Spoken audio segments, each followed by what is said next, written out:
In May 1944, the Pacific War burned like a great furnace, and General Douglas MacArthur was preparing to throw an ocean of fuel onto the flames, as if the entire weight of his promise to return to the Philippines rested upon one small brutal piece of land called Bayac. And on this island, 11,000 Japanese soldiers under the cold, intelligent command of Colonel Naoki Kyusum had no intention of dying on the beaches for show, because Kyusum was not a believer in useless charges or glorious last stands, but a thinker who had studied how the Americans fought, and he understood that the true way to break the invaders was not with noise but with silence. So his men waited deeply concealed within coral caverns and rock chambers, reinforced by concrete and steel with machine guns, aimed to cover every angle as they prepared to bleed the approaching American force dry. And the U.S. Army moving toward Bayac did not fully grasp that they were stepping into a trap perfectly designed to exploit their greatest tactical weakness.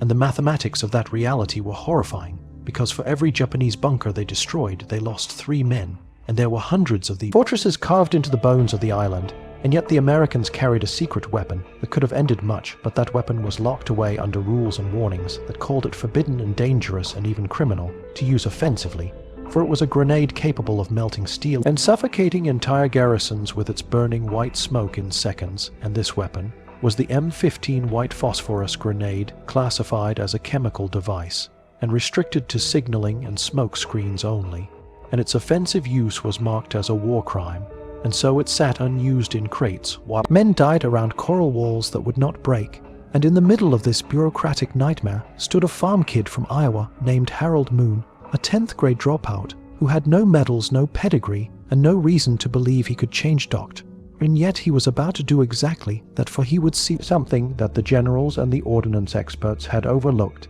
and he would act on that insight with a courage that bordered on reckless defiance, and he would either save countless lives or end his own career in disgrace. And this is the story of how one private exposed a failure in the system and forced the U.S. Army to rewrite its approach to bunker warfare or court-martial him for trying. And to understand what happened on Bayac, it is necessary to understand what drove MacArthur to this point, because by early 1944 his island-hopping strategy was more than a military plan. It was the spine of his personal vow to liberate the Philippines after saying, "I shall return," and every island, every sacrifice, and every risk was aimed at fulfilling that promise. And Bayac was the key, because it held 3 airfields carved into ideal terrain, and the most vital of them all was Moke Airfield, a location so strategically valuable that whichever side controlled it would rule the skies over the region, and thus control the future invasion of the Philippines. And MacArthur knew that carriers alone could not support his grand strategy for long,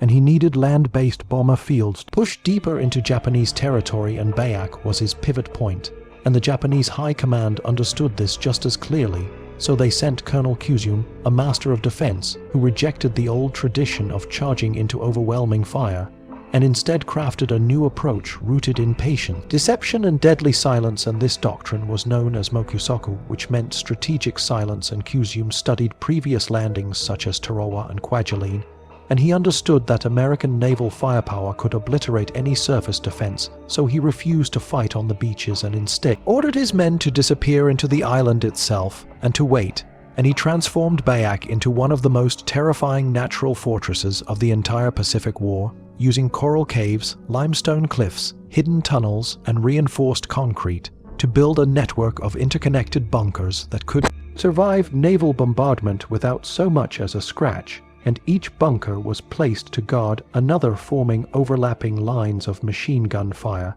so that attacking one position exposed the Americans to 3 more. And the fields of fire were arranged in spirals and circles, creating a 360-degree killing zone that could not be flanked, only endured. And when American scouts examined the surface, they saw nothing except quiet jungle. But beneath that jungle waited a city of guns and soldiers who had prepared for months. And so, when the U.S. Army approached Bayac in late May 1944, they believed they faced another coastal fight. But instead they were walking into a steel and coral maze that had been engineered to destroy them slowly, and the men who would suffer first were the soldiers of the 41st Infantry Division, known as the Sunset Division, veterans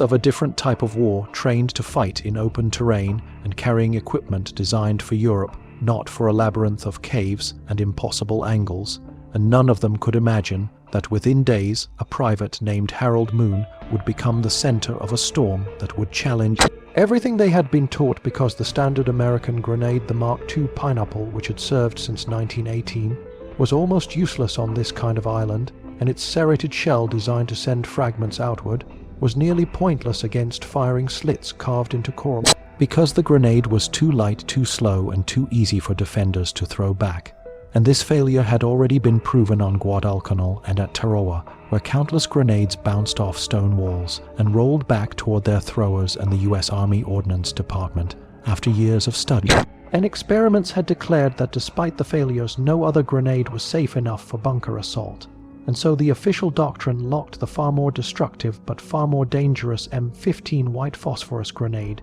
behind warnings and rules ensuring that no soldier would dare use it offensively. But despite the experts, despite the manuals, despite the logic of men in clean uniforms far from the front, Harold Moon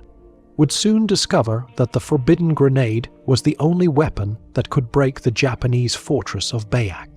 The trap that Colonel Cusum prepared on Bayak was built on a single unwavering order, which was to hold the island at all costs and bleed the Americans until MacArthur himself would be forced to rethink the entire Pacific campaign, because Cusum knew that Bayak was not just another patch of jungle, but a strategic keystone, and he intended to make every inch of it deadly. And the Americans of the 41st Infantry Division, who were heading toward this web of hidden fire,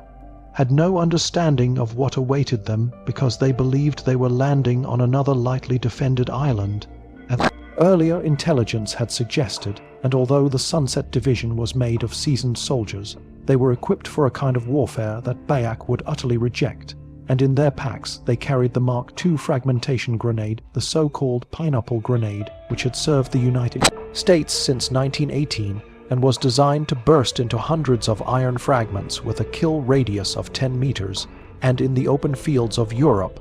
this weapon had proven devastating as it ripped through trenches and shattered infantry formations. But in the Pacific, the terrain changed everything, and the first signs of this failure had shown themselves during the brutal, early fighting on Guadalcanal in 1942, where American soldiers learned that the Japanese were not using simple trenches, but transforming hillsides, caves, and coral formations into fortified positions. That swallowed blasts whole and gave defenders a terrifying advantage, because the Mark II grenade was simply too light and too bouncy and too easy to return, and on many occasions American soldiers threw grenades that pinged off coral walls and rolled back toward them, creating nightmares where their own weapons became threats. And when the throw was perfect, the long 5-second fuse allowed Japanese soldiers to calmly pick up the grenade and hurl it back out of the bunker or into the jungle. And after witness reported this failure, the United States Ordnance Department in Maryland studied the issue for years and developed countless adjustments, but none solved the core problem. And they created rifle launchers and experimented with longer fuses.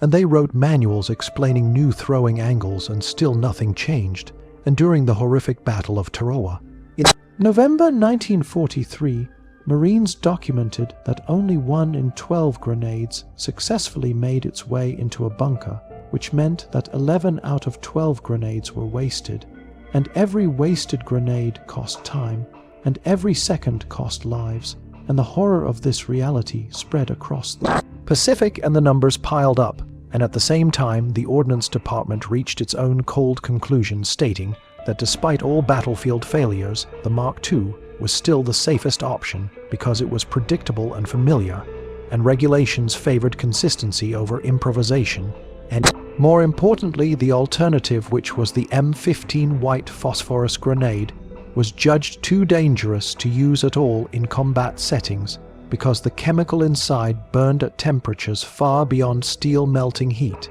and could not be extinguished by water or sand or anything short of deprivation of oxygen. And the M15 was marked with red warnings stating not for offensive use, and every soldier was instructed that throwing such a grenade into a confined space could result in catastrophic burns and possible death for friendly forces, if even a speck of burning phosphorus splashed back, and thus the Army manuals declared that any offensive use of white phosphorus was forbidden, and could lead to court-martial, and the message from the experts was absolute and clear that the Mark II fragmentation grenade was the only legal choice for assaulting bunkers, no matter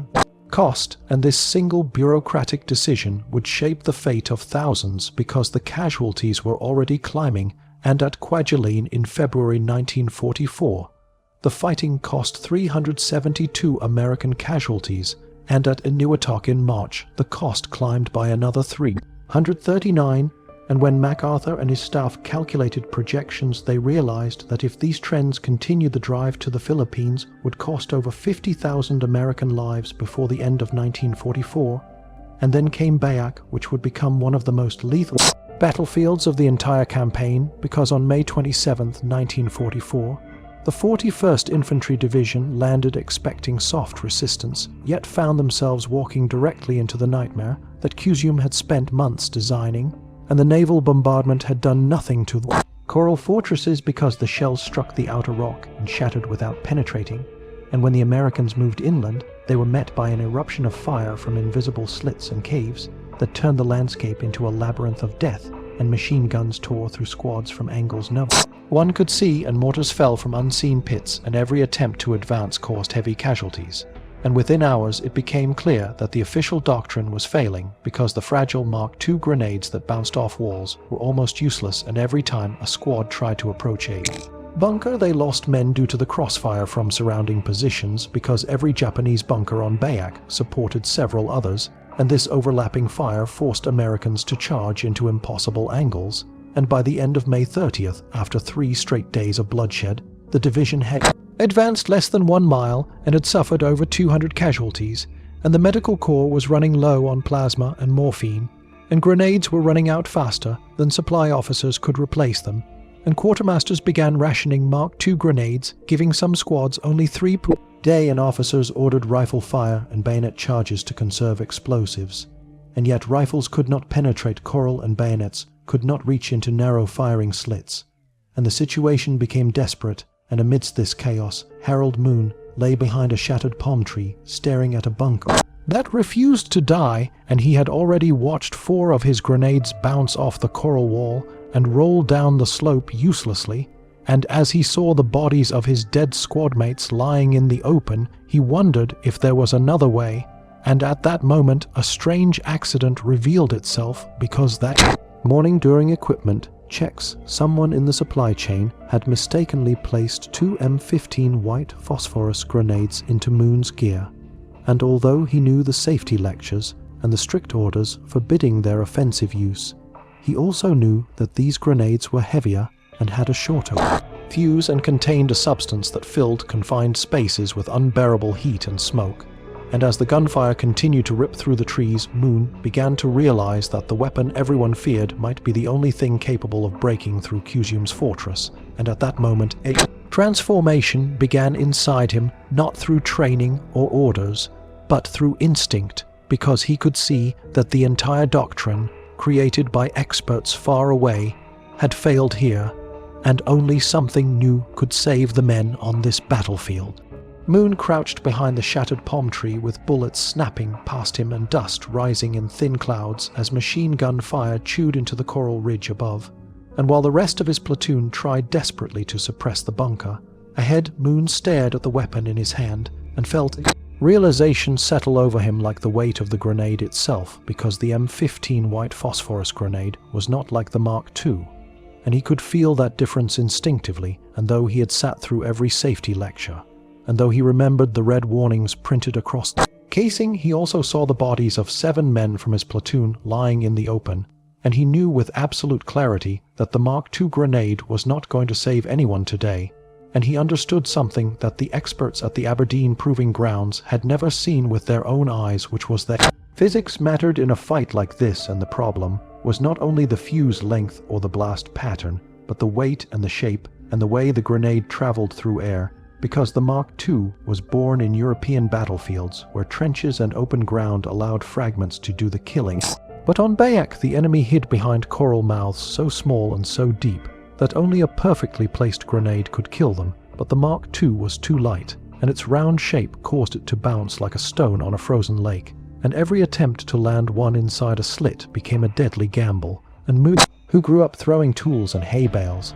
and who had developed an instinctive sense for arc and momentum long before he ever put on a uniform, understood the physical failure without needing equations, and he could see that the heavier M15 with its dense body and shorter fuse might do what Mark II never could, which was to go straight through the opening and explode before the defenders could react. And as the air filled with gunfire, Moon pulled the forbidden grenade from his web gear and weighed it again, and the solid heft told him everything he needed to know, because this grenade would not bounce, and it would not roll, and it would not give the defenders a chance to throw it back. And just then his platoon sergeant turned and saw the grenade in Moon's hand, and shouted over the noise, asking what in the hell he thought he was doing, because everyone knew these were smoke grenades only, and were not to be used offensively under any circumstances, and Moon said simply that they were heavier, and the sergeant repeated the regulation as if saying it could change the battlefield. But Moon was already looking at the bunker, and he made his decision not from disobedience but from clarity, because he saw the failure of doctrine laid out in the bodies of his friends and in the blood-soaked coral. And so he pulled the pin, knowing full well that this action could end in court-martial or death, but also knowing that doing nothing would guarantee more casualties, and in that moment he trusted his instinct and threw the grenade with a perfect motion formed by years of farm work and muscle memory, and the M15 traveled through the humid air with no wobble and no drift, and struck the edge of the slit before dropping straight inside like a stone falling down a well. And Moon counted, because every soldier knew the rhythm of a fuse, but this fuse was 4 seconds, not 5, and the difference mattered. And then the bunker erupted, not with the sharp crack of a fragmentation blast, but with a rolling bloom of thick white smoke that poured from every opening like a living thing. And inside the temperature surged to 5,000 degrees, burning through wood and fabric and ammunition and flesh. And the machine gun instantly went silent, and the platoon stared as the impossible became real, because the bunker that had held them down for hours was gone in seconds, and before the shock faded, another bunker to the left opened fire, and Moon, without hesitation, grabbed his second M15 grenade and threw it with the same precision. And again the grenade entered cleanly, and again white smoke burst outward, and again Japanese defenders were overwhelmed before they could react. And the platoon sergeant stood in disbelief, because doctrine said this was madness, and yet the result was undeniable, and Moon, who had no rank, no special training, and no authority, had just solved the deadliest tactical problem of the Pacific, simply by refusing to accept failure. And as the smoke drifted across the battlefield, Moon told the sergeant to get him more of the forbidden grenades, and the sergeant tried to argue again, saying they were smoke grenades and were not to be used this way, but Moon cut him off, because the time for doctrine had ended the moment the grenades worked, and the platoon began to advance inch by inch behind Moon, who moved like a man possessed, shifting from cover to cover and attacking bunkers with a methodical precision that seemed unreal for someone with no formal instruction,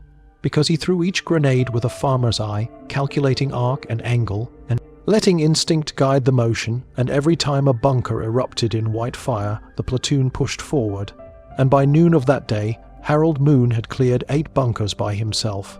and the company advanced 400 yards, which was more progress in a few hours than they had made in the previous 3 days combined. And whispers spread across the battalion of a private using white phosphorus on the bunkers and succeeding, and soldiers relayed the story through field phones and shouted it between foxholes, saying that someone in Easy Company had found a way through the coral hell that had been slaughtering them since the landing, and news of Moon's actions reached Captain James Winters, the company commander, and Winters approached Moon during a rare quiet moment, carrying the field manual in his hand, because he was a West Point officer trained to respect regulations, and he reminded Moon that using white phosphorus offensively was forbidden and was classified as a chemical weapon. Misuse, and Moon, covered in sweat and coral dust, pointed toward the wounded men being lifted onto stretchers, and asked how many of them would be standing if he had listened to doctrine, and Winters argued that regulations existed for a reason, but Moon replied that the battlefield did not care about regulations, and that what mattered was what worked, And after a long pause, Winters made a decision that would shape the rest of the campaign because he closed the manual and said he had seen nothing but warned Moon that if he died, he would not write a letter explaining he died violating orders, and Moon nodded, accepting the risk. And by sunset, he had cleared 20 bunkers in a single day, and his company had advanced nearly a mile, and the battlefield had changed forever because one private had dared challenge the rules that were killing his comrades.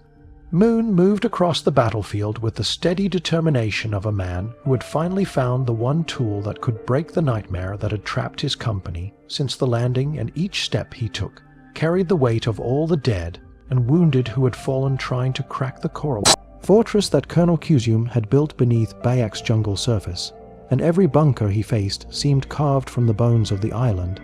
itself, built into hard formations that had resisted artillery naval bombardment, and countless attempts by infantry, armed only with grenades too light to matter. And yet Moon was no longer fighting with the old rules, because in his hands the forbidden M15 white phosphorus grenades gave him a precision and a destructive force that the battlefield had been starving for since the first minute of combat. And while the Mark II grenade bounced and rolled and failed, the M15 behaved like a stone shaped by gravity itself, and Moon could feel that difference in each throw as he calculated the arc, the angle, the opening, and the chance of survival for the men behind him who depended on these throws more than any of them would ever admit. And as Moon advanced from bunker to bunker, he used the white phosphorus grenades with a calm, methodical discipline that made the act seem almost surgical, as though he were planting seeds in a long field back home, each one placed carefully and with purpose, and each one blooming into a cloud of searing white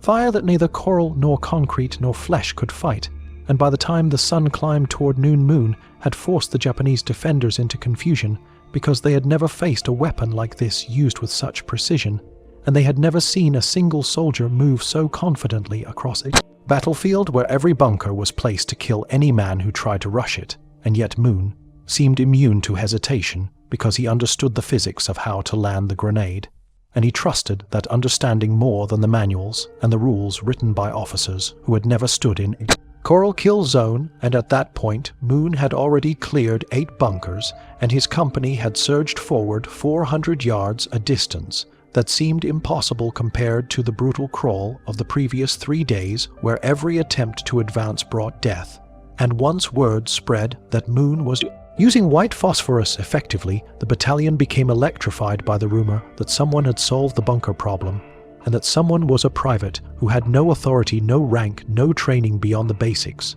but possessed an instinct no one else had. And soon whispers traveled through the foxholes carried by breathless messengers who had seen first, and what Moon could do, and they repeated the story to anyone who would listen, saying that the man in easy company was throwing fire itself into the bunkers and making the defenders choke and burn and abandon positions that had been thought indestructible. And during a brief moment of quiet, Captain James Winters approached Moon again, this time with a face filled with conflict, because he had watched his company bleed under the standard doctrine. Yet he also carried the burden of enforcing rules that were meant to protect both his men and his career, and he told Moon that what he was doing was explicitly forbidden in every manual and regulation, because white phosphorus grenades were classified as chemical weapons, and their use was restricted to signaling and smoke screens, and any offensive use violated the Geneva restrictions and could result in court martial. And Moon listened silently, covered in dust, smoke, and sweat. And then he simply gestured to the battlefield, where medics were lifting another wounded soldier onto a stretcher, and he asked how many more would be carried away if they returned to using grenades that bounced uselessly off coral walls. And Winters argued again, saying that right and wrong mattered, and that orders existed for a reason. And Moon replied that the battlefield did not care about doctrine, and that the only thing that mattered was effectiveness, because men were dying before they could even get close enough to throw a Mark II grenade properly. And the silence that followed grew heavy between them, as Winters faced the decision that every officer dreads, which was choosing between a rule and a life. And after a long moment, Winters closed the field manual slowly and told Moon that he had seen nothing, and that if Moon wanted to continue using the forbidden grenades, he would not stand in his way, but warned him that if he died, Winters would not write any letter that claimed Moon fell while following orders, and Moon accepted this with a firm nod because he understood that he carried both the responsibility and the danger of each throw. And as the day wore on, Moon continued clearing bunker after bunker until he had eliminated 20 fortified positions by sunset, and the company advanced nearly a mile, a distance greater than the entire battalion had managed in previous 3 days combined. And the battlefield map shifted because one private from Iowa had overturned the assumptions of an entire department of experts, and he had done it not through theory or manuals, but through instinct and necessity and courage. And when the company radioed in their progress, officers up the chain of command began to question how one squad had achieved so much in so little time, and Captain Winters documented the events in his after-action report using careful military language, but leaving no room for doubt that Moon had used white phosphorus grenades in a systematic and offensive manner, and that those actions had directly enabled the advance of the company without causing a single friendly casualty in the assaults. And when Lieutenant Colonel Alexander McNabb, the battalion commander, read the report, he felt a surge of alarm and possibility, because he understood that the success was extraordinary, but that the method violated established regulations, and he summoned his officers to a cramped command tent, where the air grew thick as they argued whether the technique should be suppressed or adopted, and Major Robert Thornton, the battalion weapons officer, was outraged because he had spent years studying ordnance, and saw the use of white phosphorus as reckless, dangerous, and doctrine-breaking. And he spoke passionately about the horrors of what white phosphorus could do to human tissue, and the risks of splashback, and the unpredictable effects in confined spaces, and he insisted that no proven success justified abandoning safety regulations, and yet Captain Winters countered by pointing to the casualty reports and stating that the Mark II grenades simply did not work on Bayak, and that men were dying because the army insisted on tools unsuited for the battlefield. And the tent erupted into shouting as officers clashed over the question of whether lives or rules mattered more, until McNabb finally raised his hand and demanded silence. And then he ordered that Private Moon be brought forward, and that order would soon decide the fate of the grenades, the fate of the battalion, and the fate of every man who still had to fight through the coral labyrinth that swallowed grenades whole. Moon stood in the center of the battalion command tent, still coated in coral dust, sweat, and dried mud, and the officers around him looked at him with a mixture of disbelief, frustration, and something close to awe, because it was rare for any private, much less a 10th grade farm kid from Iowa, to be summoned before so many high-ranking men, and rarer still under circumstances that challenged the very doctrine of the United States Army. And Lieutenant Colonel McNabb wasted no time asking him directly whether he had indeed been using white phosphorus grenades offensively, and Moon answered yes, without hesitation, because he had no reason to lie, and every reason to stand by what he had done. And McNabb pressed further, asking if Moon understood that such use violated standing orders, and again Moon answered yes, because he had heard the warnings and seen the red labels just like everyone else. But then McNabb asked the question that mattered most, which was why, and the tent fell silent as every officer waited for an answer, because this was not just about one soldier or one grenade, but about the nature of the war they were fighting. And Moon spoke simply and clearly, explaining that the Mark II grenades did not work against these coral bunkers because they were too light and always bounced off, and that what he needed was something heavier, something that would go straight through the opening and stay inside. And the M15 white phosphorus grenade gave him that because it was heavier and burned in a way that made the bunkers impossible for the defenders to continue occupying. And Major Thornton immediately interrupted, furious and red-faced, shouting that these weapons were unpredictable chemical devices capable of horrendous injuries, and he warned that if even the smallest fragment of burning phosphorus splashed back onto an American, it would burn through skin, muscle, and bone and keep burning underwater. And Moon calmly replied that he was careful about angles and never threw unless he had a clear shot, and that in 2 days of using them he had not caused a single friendly casualty. And Thornton scoffed, saying that 2 days was not real data. But McNabb cut him off and instead asked how many casualties the battalion had suffered clearing bunkers by standard doctrine since landing.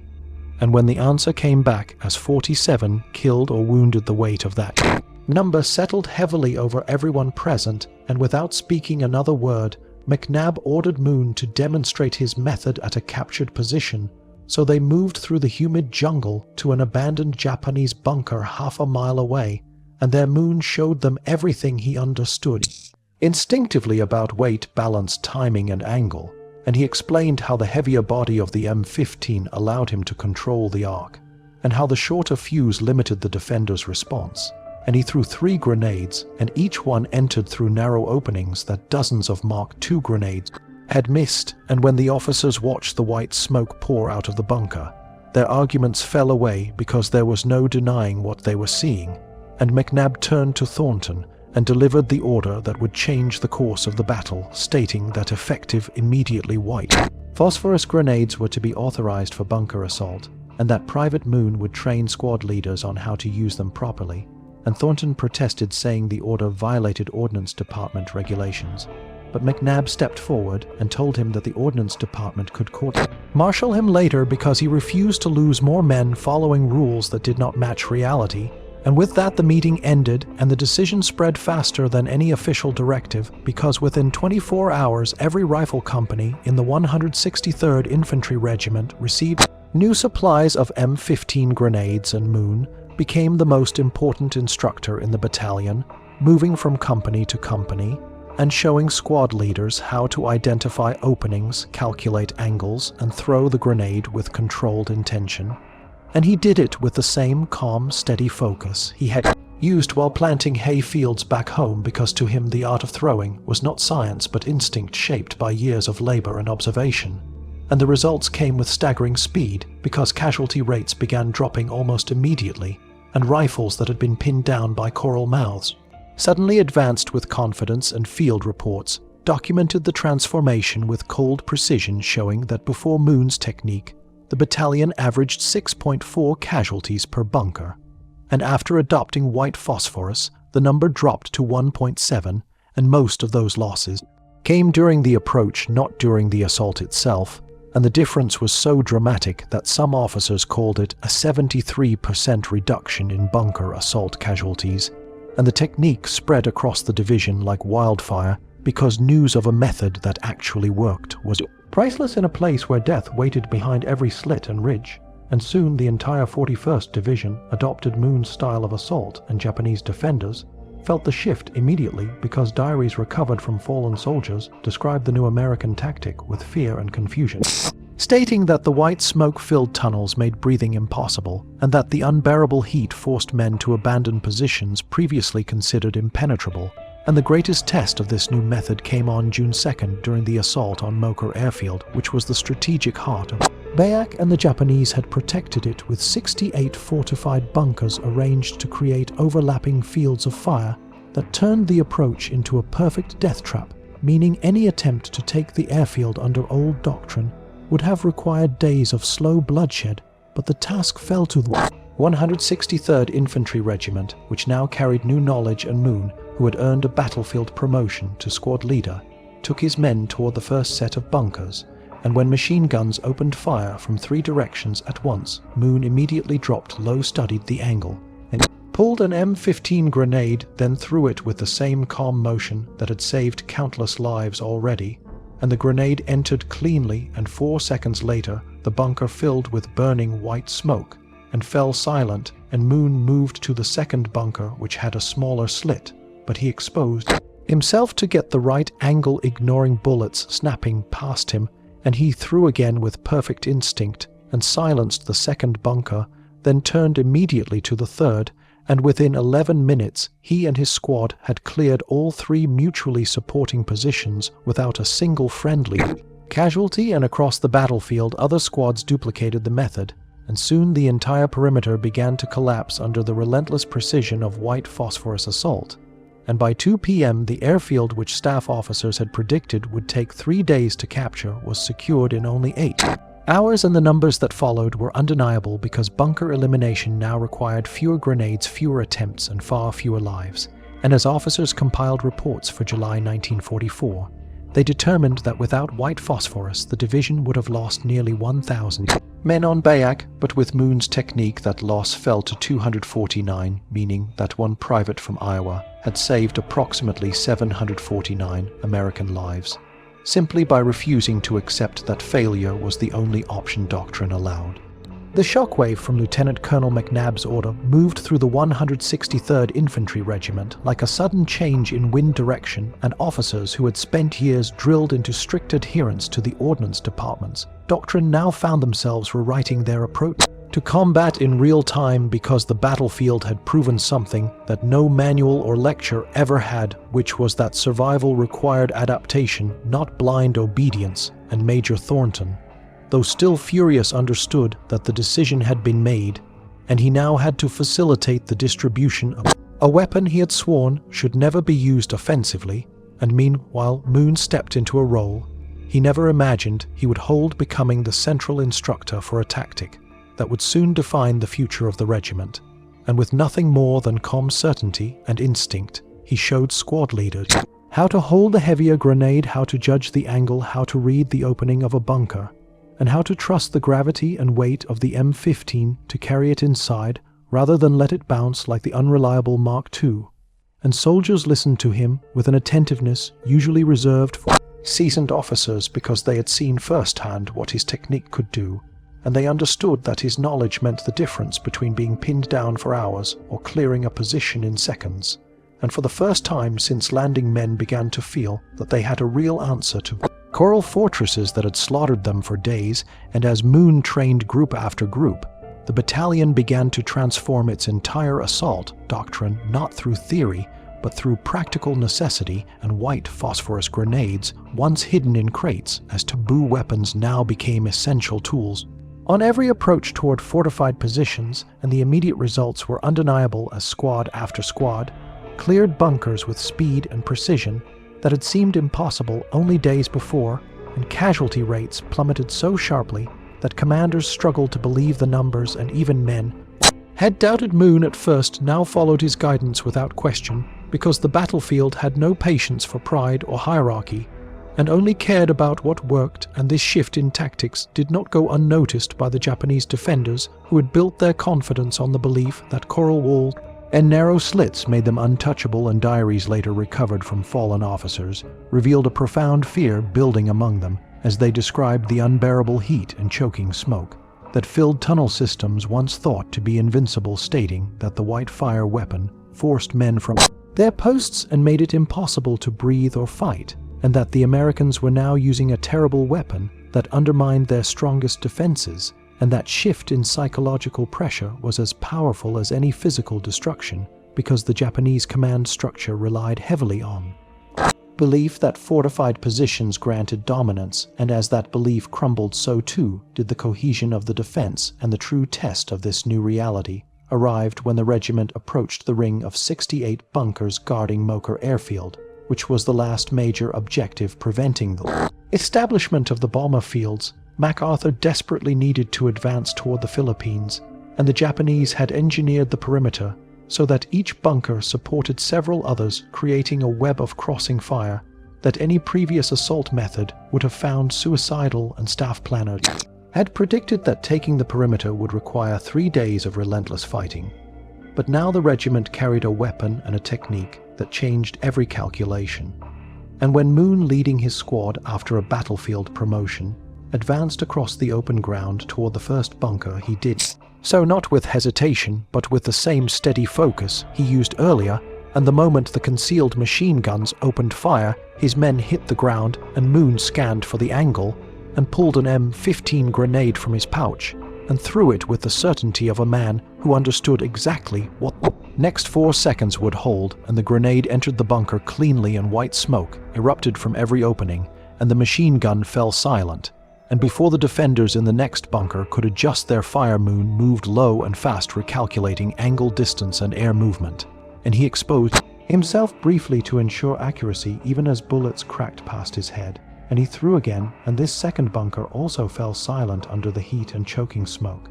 And then came the third bunker, completing the triangle of mutually supporting positions, and Moon and his men cleared it in under 11 minutes, a task that earlier in the campaign would have required hours of sacrifice and likely many deaths. And when other squads saw the result, they repeated the technique with their own grenades, and soon the entire perimeter began to collapse under the relentless and methodical assault of White Phosphorus. And as Moon moved bunker to bunker, he became a symbol of defiance against both enemy fortifications and the bureaucratic blindness that had once condemned men to use weapons unsuited for the battlefield. And by 2 p.m. the airfield, which had been expected to hold out for days, was fully secured, and engineers moved in to prepare the runway, while infantry cleared remaining resistance. And the statistical analysis compiled in early July 1944 proved beyond question that Moon's technique had reshaped the battle, because before White Phosphorus, each bunker required roughly 47 grenades and cost an average of 3.2 casualties, and after adopting Moon's method,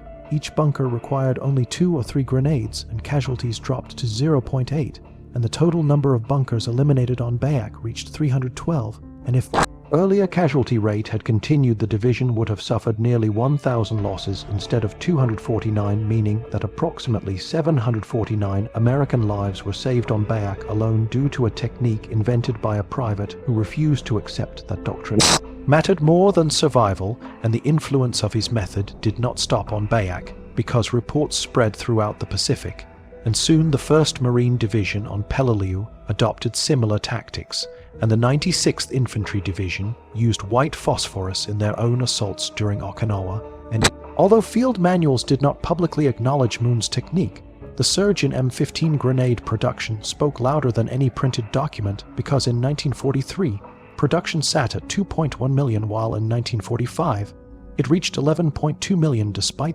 classification still labeling them as smoke grenades. And this quiet adoption across the military proved that Moon's instinct had revealed a truth the experts had overlooked, that effectiveness on the battlefield demanded innovation, even if it came from the lowest ranks. And yet, despite all this, Moon himself sought no praise and asked for no recognition, because he did not invent the technique to become a hero, but because he wanted his men to survive one more brutal day. And when night fell on Bayak after the airfield assault, Moon sat quietly cleaning his rifle while his squad rested around him. And none of them fully understood how profoundly his actions had changed the war they fought.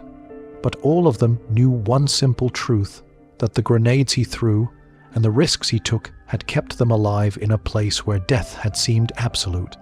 The transformation of the 163rd Infantry Regiment was so rapid and so absolute that even the officers who had initially resisted the shift could no longer deny the truth, because each new assault proved again and again that Moon's technique was not a fluke or a lucky accident, but a precise method that combined instinct, physics, and necessity into a weapon more powerful than any regulation had ever allowed. And as the sun rose over Bayak on the days following the capture of Mocha Airfield, the battalion headquarters became a revolving door of reports, each confirming the same pattern, that the use of White Phosphorus grenades had turned the impossible coral fortresses into vulnerable targets, and that squads once pinned down for hours were now clearing positions with minimal casualties. And in the midst of this wave of success, Moon continued to train soldiers calmly and quietly, moving from platoon to platoon, showing them the smallest details that manuals could never capture, like how to judge the humidity in the air,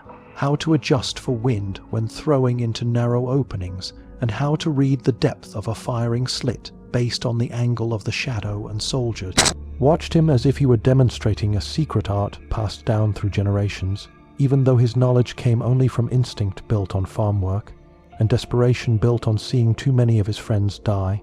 And while he taught the battalion leadership gathered in the operations tent to compile casualty reports, weapon effectiveness summaries, and projections of how the new tactic would change the rest of the campaign, and Lieutenant Colonel McNabb stood over a map of Bayak as officers presented their findings one by one,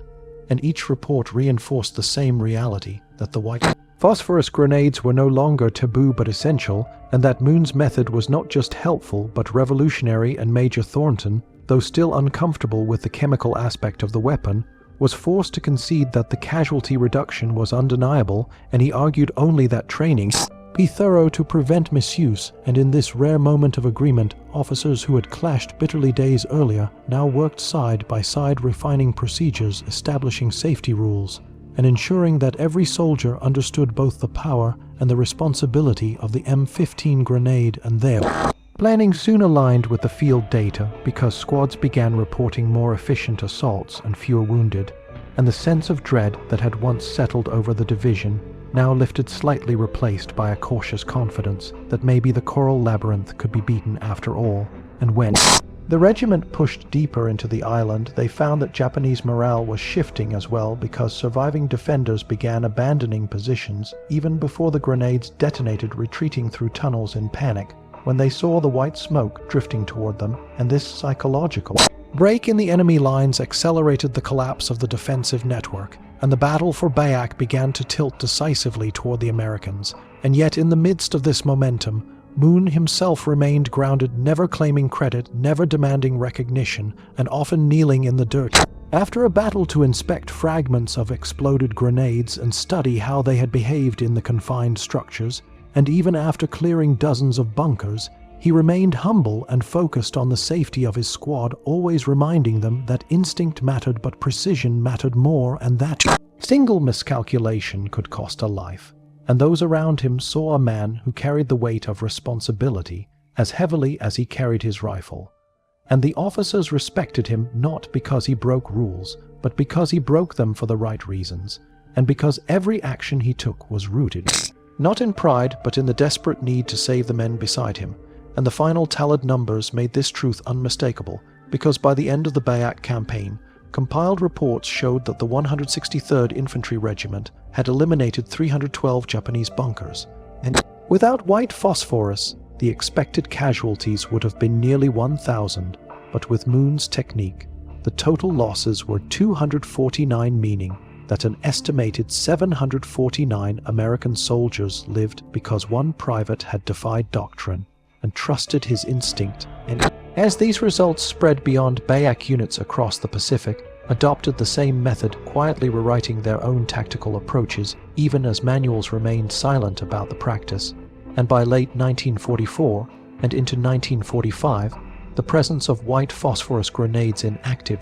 combat began to increase dramatically, with production rising from 2.1 million to 11.2 million, despite the official classification still listing them only as smoke devices. And this discrepancy revealed the truth that the military had fully embraced the weapon, even if it refused to publicly acknowledge the private who had proven its worth. And after the fighting on Bayak ended, the regiment advanced to new assignments, but the impact of the battle continued to echo in commanders' briefings across the Pacific and in training sessions that now included unofficial lessons passed down from sergeant to corporal to private, all tracing their origins back to Harold Moon. And yet when men spoke of him, they did so quietly out of respect, not hero worship, because Moon himself always insisted that he had done what any man would do when faced with weapons that did not work and rules that did not protect them. And though officers and enlisted men alike knew that this was not true, because very few would have taken the same risk, Moon believed deeply that survival was a duty, and that sometimes the only way to fulfill that duty was to accept the consequences of doing what needed to be done. And the battles that followed on other islands bore the mark of his influence, even when he was not present, because the method he had created spread naturally, carried by the urgency of men who wanted to live and wanted those beside them to live as well. And it was this silent adoption that ensured that even though Moon's name never appeared in a field manual, his contribution shaped the final year of the Pacific War more than any weapon designer or strategist in a distant office ever could. And when the regiment finally rotated off the line after months of fighting, the men who had survived because of Moon's technique carried with them the full awareness that their lives had been preserved not by chance, but by the courage of someone who valued truth over regulation and instinct over doctrine. And as they gathered their equipment, preparing to move again, many of them approached Moon, quietly offering thanks that he often brushed aside, but their gratitude remained and became part of the unwritten history of Bayak, a history carried in the memories of the men who lived because one soldier dared to discover a forbidden answer when no other answer existed. When the guns finally fell silent on Bayak and the last fortified caves were cleared, the official reports captured the numbers but not the weight of what had truly happened, because the documents spoke in clean lines and neat summaries stating that 312 Japanese bunkers had been eliminated and that 249 American casualties had been recorded, and that the airfields were now secure for the advance toward the Philippines. But behind those numbers lived a deeper truth, one shaped by instinct, courage, and a single private who dared to see what experts refused to acknowledge. And as staff officers compiled their after-action report in July 1944, they calculated cold projections showing that under the old doctrine, the battle should have cost nearly 1,000 lives, yet the real toll was a fraction of that, because Harold Moon had shattered the assumptions that had guided the army since the start of the war, and in doing so, he had saved an estimated 749 American soldiers on Bayak alone. And this impact did not stay contained on one island, because the method spread across the Pacific like an unspoken revolution carried through field messages passing from regiment to regiment, and whispered during training sessions where sergeants told young soldiers to throw the white fire grenade as Moon had taught because it worked, and it saved men no matter what the manuals claimed. And soon the 1st Marine Division used technique on Peleliu, and the 96th Infantry Division relied on it heavily during the hellish fighting on Okinawa. And although the official field manuals did not mention the tactic or the man behind it, the numbers betrayed the truth, because production of M15 white phosphorus grenades surged dramatically from 2.1 million in 1943 to 11.2 million in 1945. And even though the weapons remained officially classified as smoke grenades, everyone on the front lines knew exactly what they were really for, because they had seen the burning white cloud that emptied bunkers in seconds and turned impregnable fortresses into open ground. And as the war pressed onward, the quiet legacy of Harold Moon continued to grow, not in speeches or in decorated mentions,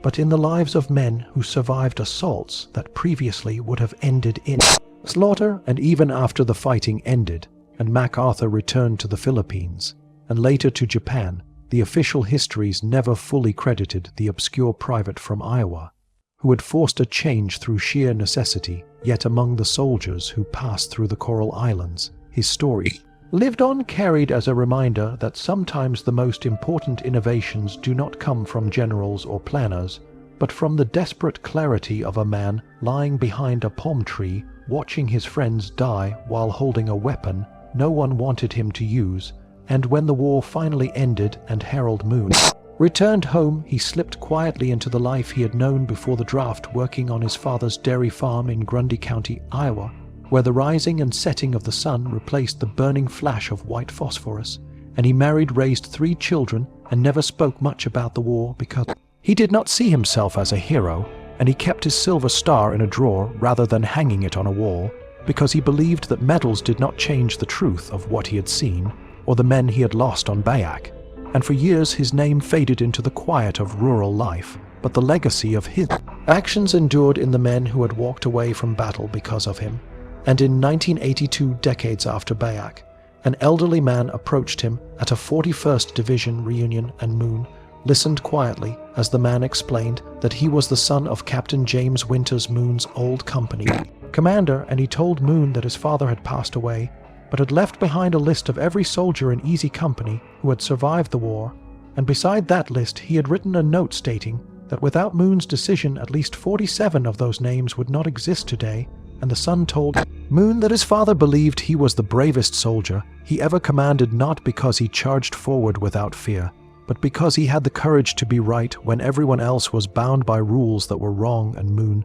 said little in reply, because humility was carved into him as deeply as the coral ridges of Bayak, but those who stood nearby saw the emotion in his eyes as he accepted the truth from someone who understood what had happened without any need for medals or official acknowledgement. And after that, Reunion Moon returned to the rhythm of farm life until his passing in 1998, and his obituary mentioned his military service in a single sentence, but the real record of his impact lived inside the men who had carried his method across the Pacific, and the thousands of soldiers who survived because he refused to accept the idea that death was inevitable simply because doctrine said so, and though history may not carve his name into grand monuments, his legacy lives in the quiet knowledge that one private with a 10th grade education defied an entire bureaucracy not to seek glory, but to save the men beside him, and that legacy endures today as a testament. The truth that courage is not simply charging forward into fire, but daring to question the rules when the rules no longer protect those who must live or die by them.